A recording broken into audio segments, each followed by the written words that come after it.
পারি। গিয়ে ওনার পাশে বসে বলি, আপনি সামনে চলে যান, আমার মাথাটা আমার কোলে দিন। উনি কোনো কিছু না বলে আমার দিকে রক্ত চোখে তাকান। ওনার চাওয়াতে নিষিদ্ধ স্পষ্ট। বাধ্য হয়ে আমি পিছনের সিটে গিয়ে বসে পড়ি। আম্মাকে হসপিটালের জরুরি বিভাগে ঢুকানো হয়, আর উনি পুরো বারান্দা জুড়ে পায়চারি করছেন। আমি বসে থাকতে পারছি না, কেননা উনি হাঁটতেছেন।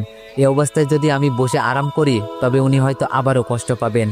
আমি এগিয়ে গিয়ে ওনাকে বসতে বলি, এতে উনি বড় বড় চোখ করে আমার দিকে তাকান। আমি ভয়ে আর কিছুই বলিনি, দেয়ালে ঠেস দিয়ে দাঁড়িয়ে থাকি। পরে লোহার লম্বা চেয়ারটায় গিয়ে উনি বসেন। আমিও ওনার পাশে গিয়ে বসি।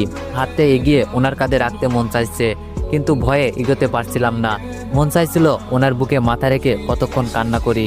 হয়তো উনি এতে কিছুটা হলেও ভরসা পাবে, আর আমারও একটু ভালো লাগবে। কিন্তু অতটা সাহস আমার তখন নেই। তবুও কাছুমাছু করে ওনার পাশে গিয়ে চেয়ার টেনে সামনে বসি। মনে মনে ভাবতে থাকি, আমার এমন কৃতকর্মের জন্য ক্ষমা চাওয়া অনেক জরুরি, কিন্তু হাসপাতালে তো আর পায়ে ধরে মাপ চাওয়া যায় না। আর স্বামীর কাছে স্ত্রী ক্ষমা চাইতে হলে পায়ে ধরতে হয় না, আলতো করে হাতটা ধরে 2 ফোঁটা চোখের জল ফেললেই যথেষ্ট। অথবা ছোট্ট বিড়াল ছানার মতো করে স্বামীর বুকে মুখ লুকিয়ে দিলেই হয়। হয়তো প্রথমে স্বামী স্ত্রীর দিকে একটু গরম নজরে তাকাবে, তবে তখন স্বামীর চোখের দিকে অসহায়ের মতো তাকালেই হয়ে যায়।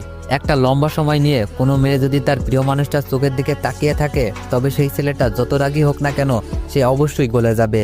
অতঃপর শক্ত করে জড়িয়ে বুকের সাথে মিলিয়ে গেলেই সব শেষ। কিন্তু আমার ক্ষেত্রে মোটেও এমন সুযোগ ছিল না, কেননা ওনার সাথে আমার স্বামী স্ত্রীর কোনো সম্পর্কই ছিল না। কোনোদিন একটু সময় নিয়ে ওনার সাথে কথাও বলিনি। তবে ভাবলাম একটু চেষ্টা করলে ক্ষতি কি। ওনার ডান হাতটা টেনে 2 হাতের মধ্যে নিলাম। উনি কিছুই বললেন না, এক দৃষ্টিতে অন্যদিকে তাকিয়ে আছে। আমি বুঝতে পারছি চিন্তায় উনি এই বিষয়টি খেয়াল পর্যন্ত করেননি। আমি ওনার দৃষ্টি আমার দিকে ফেরাতে চেষ্টা করলাম। ওনার হাতটা শক্ত করে আমার 2 হাতের তালুর মধ্যে নিলাম, তাতেও কোনো কাজ হয়নি।